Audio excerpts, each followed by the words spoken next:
Chers amis, en ce moment, je fais le buzz. C'est plus fort que moi. Quoi que je fasse, je fais le buzz. C'est un guignol. Dès qu'il y en a un qui se pointe, je tape dessus. Tout simplement, c'est une question de légitimité.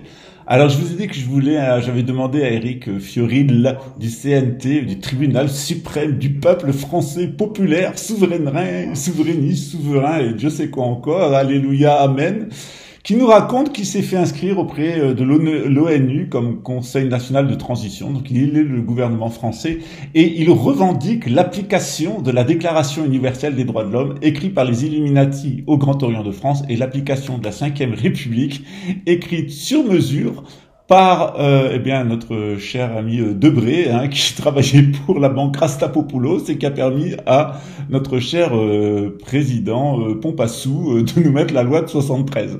Donc sur cette base juridique merveilleuse, parce qu'évidemment avec Éric Fiorile, on a un très grand intellectuel français dans la lignée de Jim Le Veilleur, plutôt Jean-Marc le Pied Noir d'Algérie, passé par l'Alsace et revenu au Maroc avec sa femme, qui nous explique que le problème c'est quand même les Juifs et que le problème c'est quand même les Arabes qui veulent pas s'intégrer. Il s'est tellement bien intégré en France, le Pied Noir, qu'il est retourné au Maroc, et l'autre s'est tellement bien intégré aussi qu'il est maintenant Dieu sait où, puisque paraît-il qu'il n'est pas en France. Voilà. Enfin, c'est pas grave, donc j'ai proposé un live contradictoire à Éric Régis Fiorile, E-et-R, Fiorile, avec son Conseil national de transition, que je trouve beaucoup ressembler au comité de salut public de Robespierre, ou à la même chose qu'avait fait Lénine, et dont le nom le Comintern, le comité des bolcheviks, qui est exactement pareil, c'est-à-dire le peuple allait chasser les exploiteurs et puis le peuple allait faire un tribunal populaire où ils allaient juger tout le monde. Résultat, la Révolution française, 400 000 morts, déchristianisation de la France et culte de l'être suprême. Pareil en Russie, le culte de Staline qui est venu après, et des millions de Russes dans les camps de concentration, 14 millions d'Ukrainiens liquidés. Voilà. Donc c'est exactement le genre de même personnage qui ont pour... D'ailleurs, ils le disent, ils osent critiquer Soral, oui, Soral, le grand intellectuel de mère juif, homosexuel, de père suisse. Difficile d'être patriote quand on a un père qui est pas français. Et d'autre part, blackboulé plusieurs fois dans des loges maçonniques, payé par un milliardaire d'un pays du Moyen-Orient en relation avec la Russie, payé par le FSB et l'Iran. Voilà, ça c'est la résistance française. Et évidemment, c'est la résistance française qui se prend pour la résistance et dont va se régaler les médias institutionnels, parce que il y a les moutons blancs et il y a les moutons noirs. Mais, en tout cas, rendez-vous samedi prochain si Éric Fiorile, puisqu'il a parlé de moi sur sa chaîne et qu'il m'a offensé publiquement, veut bien... maintenant, il a plus le choix d'ailleurs, il doit venir sur ma chaîne puisqu'il a parlé de moi sur la sienne. Voilà, alors on se retrouve avec ton comité suprême de Robespierre, de Lénine et puis toute ta petite clique du peuple qui veut faire un coup d'État pour nous montrer que eux, ils sont intègres. Les plus grands criminels et les plus pourris, les plus grandes ordures de l'histoire de l'humanité, elles sont pas sorties de la noblesse, elles sont sorties de ton milieu avec des gens comme toi. Et ouais, et je vais te le démontrer. Donc je te propose un live, puis je te donnerai un petit cours d'histoire, aussi un petit cours de droit, puis un petit cours d'histoire des Illuminati, parce que quand on se réclame de la Révolution française de 1789 et notamment de la Déclaration universelle de 1789, on est en plein terrain Illuminati. Alors évidemment, Fiorile, c'est pas un Illuminati de troisième génération, celui de Macron, non, c'est un Illuminati de deuxième génération, celui de 1789. Voilà. Il y a aussi les Illuminati de première génération, c'est les monarchistes avec lesquels je me bats au quotidien, c'est-à-dire ceux qui pensent que Philippe le Bel c'est leur modèle et que l'absolutisme royal c'était la solution. Eh ben non, vous avez trois générations d'Illuminati, celle de Philippe le Bel, celle de Robespierre, puis maintenant celle de Macron. Voilà, mais c'est les mêmes. Sauf qu'ils se battent entre eux, c'est toujours comme ça. Allez, à bientôt. Je vous laisse voir la ville parce que c'est pas piqué des verres. On a Jim la veilleuse de Marrakech qui fait l'intellectuel auprès d'un autre intellectuel qui, je crois, est en Espagne, réfugié en Espagne, qui a pris un petit coup de vieux quand même ces dernières années, il faut le dire. Mais bon, c'est peut-être les responsabilités. Puis je pense que peut-être en Espagne, il y a des chapeaux, parce que je pense qu'il y a de l'enflement à ce niveau-là. Et je pense qu'en Espagne, il risque de trouver des chapeaux.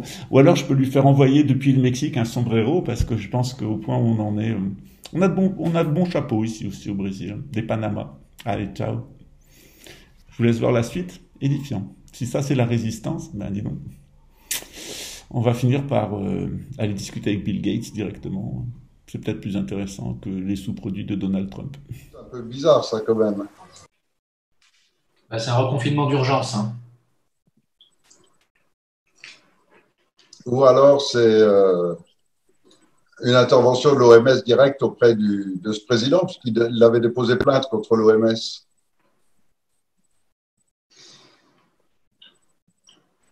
C'est un reconfinement de 15 jours suite à une flambée soudaine de nouveaux cas positifs.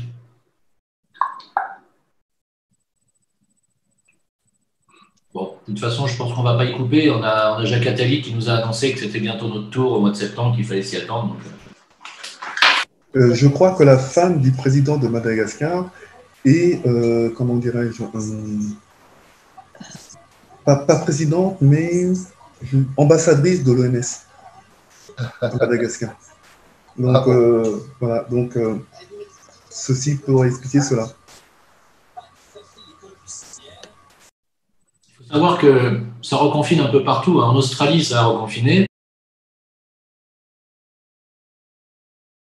Je disais oui, effectivement, l'alliance nationale, en fait, le peuple uni contre le gouvernement qui a décidé de reconfiner Belgrade.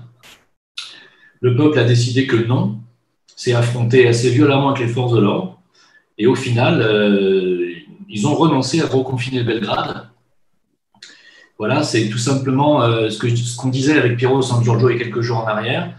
Le fait d'avoir un pays et un peuple unis fait que un gouvernement, même corrompu, ne peut pas imposer des lois à un peuple uni qui a décidé qu'on ne lui ferait pas avaler telle ou telle couleuvre. C'est pareil pour les Turcs, c'est pareil pour les Algériens, c'est pareil pour les Tunisiens. Tous les peuples qui sont extrêmement soudés et qui ont une forte identité nationale sont beaucoup moins manipulables que les Français, bien sûr, qui sont totalement divisés aujourd'hui. Et puis, j'en profite pour dire aussi qu'il y a un mouvement interne, une infiltration interne parmi la gronde serbe, puisqu'ils ont arrêté des agents israéliens qui en profitaient pour semer la zizanie et le chaos. Voilà, donc encore une fois, j'ai envie de dire, c'est signé Soros, très probablement. D'ailleurs, Soros, contre qui j'ai lancé il y a 3 mois une pétition pour qu'on le juge pour manipulation anti-peuple européen. Cette pétition, si vous voulez, je peux vous la partager, mais elle est sur mon mur VK. Voilà. Et pour l'instant, il n'y a pas beaucoup de monde qui l'ont signée. On n'est que 2500, c'est quand même pas énorme. C'est tout. Merci. Une petite question concernant cette pétition. Vous voulez qu'ils soient jugés, mais ils vont forcément être jugés par des personnes pas nécessairement intègres. Ah, bah, je sais. Alors, quelle est la valeur du coup de cette pétition ? De voir le degré de réveil des gens par rapport à la responsabilité de personnes comme Soros. On pourrait en faire la même sur Bill Gates. Hein. Il y aurait matière. Alors, j'en profite donc pour intervenir un petit peu. Jim Leveilleur, donc, vous faites partie des principaux lanceurs d'alerte en France. Vous êtes assez connu pour cela. À quoi vous attribuez justement qu'en France, on ait autant de difficultés à ce que le peuple soit uni? Parce que normalement, dans le monde entier, on considère que le français est un peuple uni, défendant les valeurs de liberté, des droits de l'homme.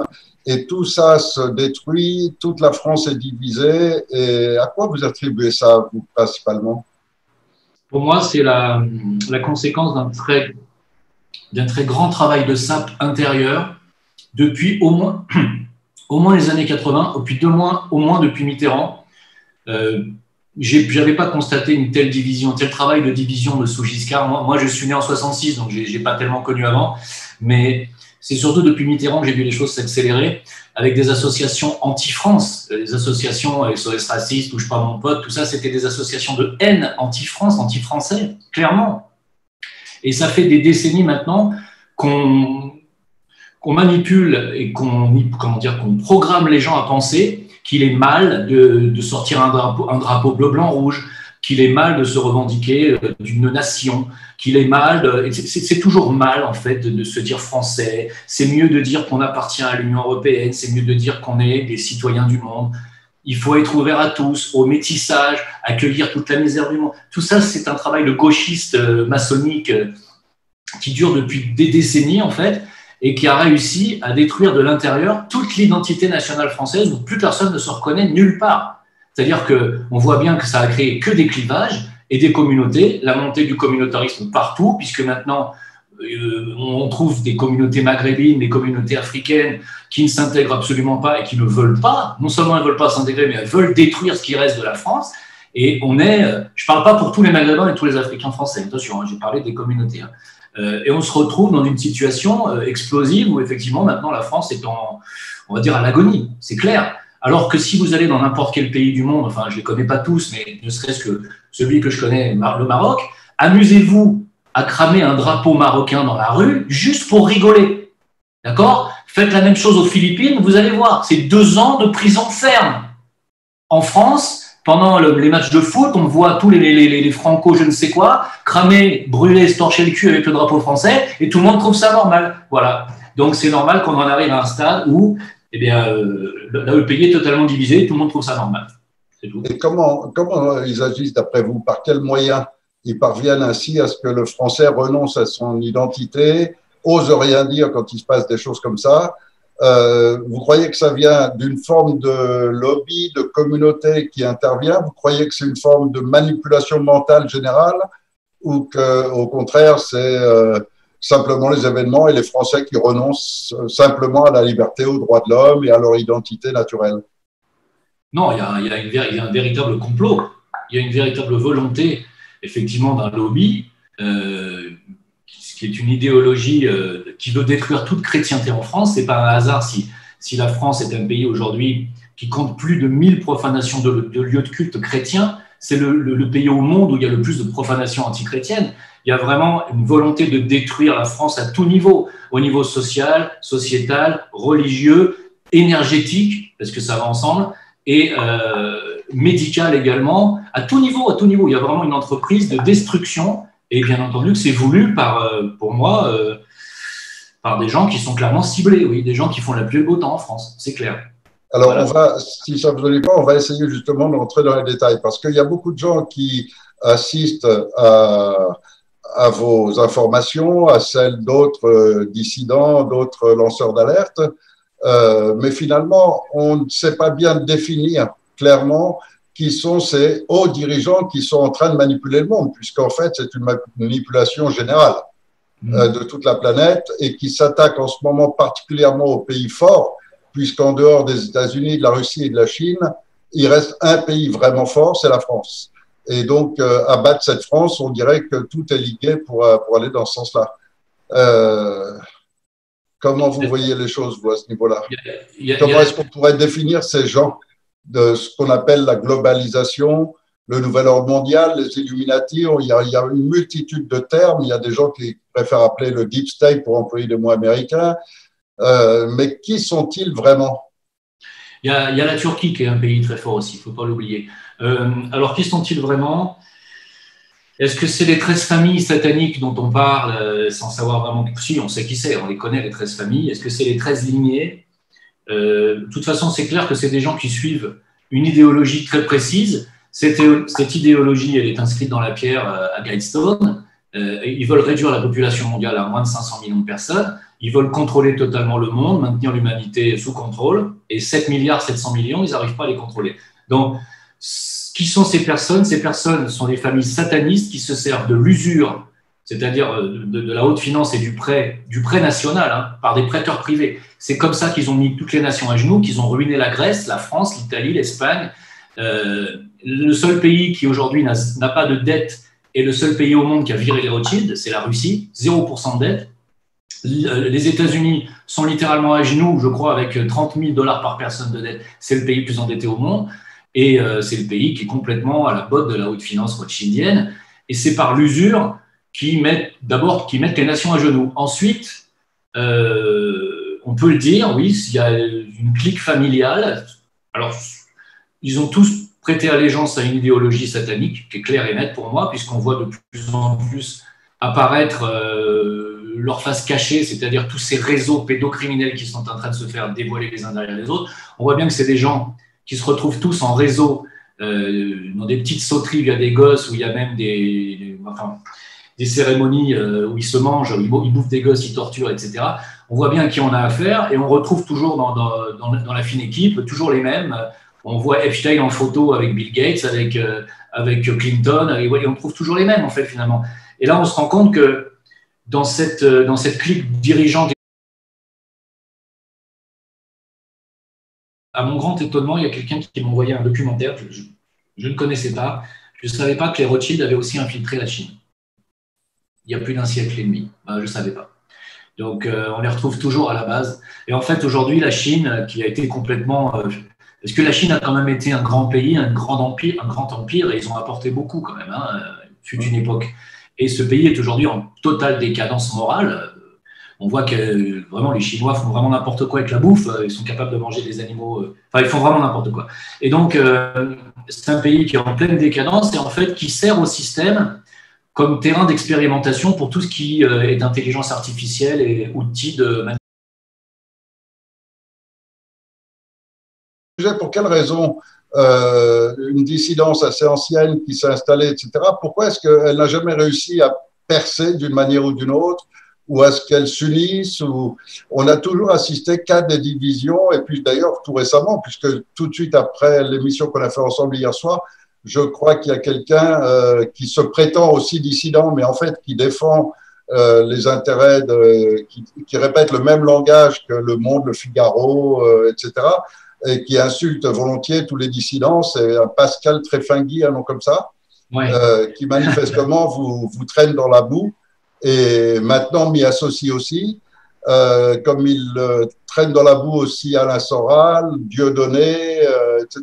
Alors, est-ce que lui, c'est vraiment un cas marginal qui essaye d'exister en insultant tout le monde, ou est-ce que vous pensez qu'il a une existence réelle de dissident? Non, il n'est pas dissident, c'est un agent infiltré, et c'est quelqu'un qui est là pour nous discréditer. Il faut savoir que c'est quelqu'un qui est passé à l'émission Faites entrer l'accusé, parce qu'il a été accusé d'avoir tué et coupé en morceaux son père adoptif, qui était aussi son amant. Voilà, pour vous situer le personnage. Hein. Et il a quand même 30 000 abonnés, hein, donc c'est juste pour vous dire. Voilà. Et pour répondre à votre question, pourquoi la dissidence n'arrive pas à faire plus des mules, je pense que déjà, on n'est pas tous d'accord sur le fond. C'est-à-dire qu'on n'est pas tous d'accord sur les responsables du chaos actuel. On n'est pas tous d'accord. Donc déjà, je pense que ça, c'est quand même un problème important. Et je pense que ça manque de discussion et de débat et aussi d'ouverture et de tolérance. Je pense qu'il y a beaucoup d'alerteurs qui ont un ego assez énorme et qui ne veulent pas partager ni ne supportent pas la contradiction. Après, pourquoi est-ce qu'on n'a pas fait... Pour l'instant, on n'a pas davantage eu de pouvoir, c'est parce qu'on n'est pas assez suivi, il faut le dire. Il n'y a pas encore assez de réveil massif parmi le peuple, il faut que les gens suivent. Il n'y a pas assez de monde. Si les Gilets jaunes avaient été entre 5 et 10 millions sur Paris, c'était fini, on n'en parlait plus. Hein. Bon, ils n'ont pas dépassé le 100 000, ça ne suffit pas. Là, je ne sais pas combien on est dans la dissidence, mais... entre Dieudo, Soral, etc., qui sont les gros poids lourds qui font du monde, on est peut-être 300 000, 400 000, je ne sais pas, c'est pas assez. Il faut qu'on soit 10 fois plus au moins. Donc, c'est pour ça. Moi, hier soir, vous m'avez dit, pendant notre petit live, vous m'avez dit, nous, on est pacifistes. Moi, je sais très bien, ça me va très bien. Mais pour obtenir un résultat en étant pacifiste, il faut qu'on soit au moins plusieurs millions. Si on est 100 000, ça ne suffit pas.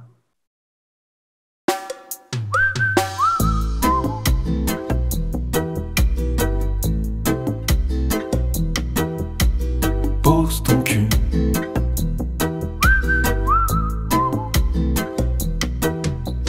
Pose ton cul et fais place à tes idées.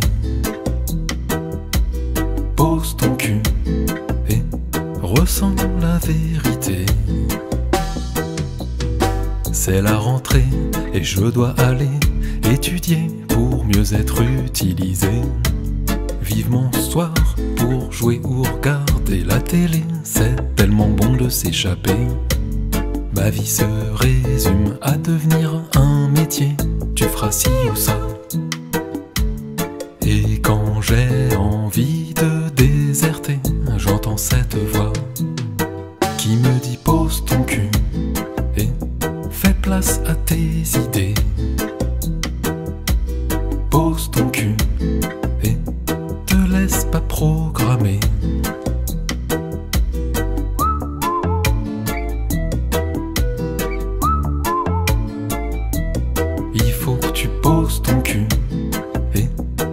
efface tout le passé.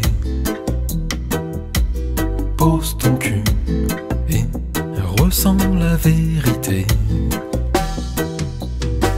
C'est lundi et je dois aller écouter mon patron ou mon banquier. Vivement ce soir pour fumer, boire ou me goinfrer. C'est tellement bon d'oublier. Ma vie se résume à être obligé. Je dois, j'ai pas le choix. Et quand c'est le bordel dans mes pensées, j'entends cette voix qui me dit pose ton cul et fais place à tes idées. Pose ton cul, ouais, t'es plus qu'un salarié.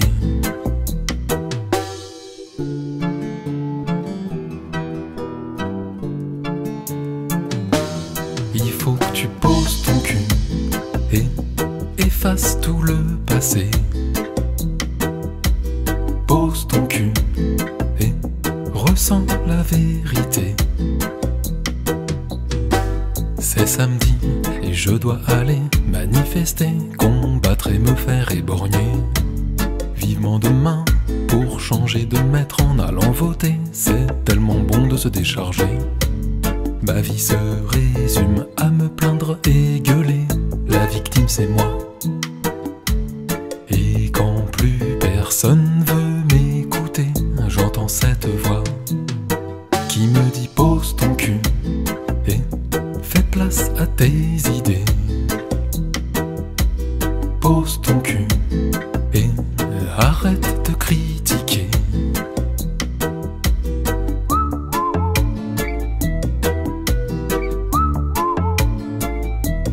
Il faut que tu poses ton cul et efface tout le passé.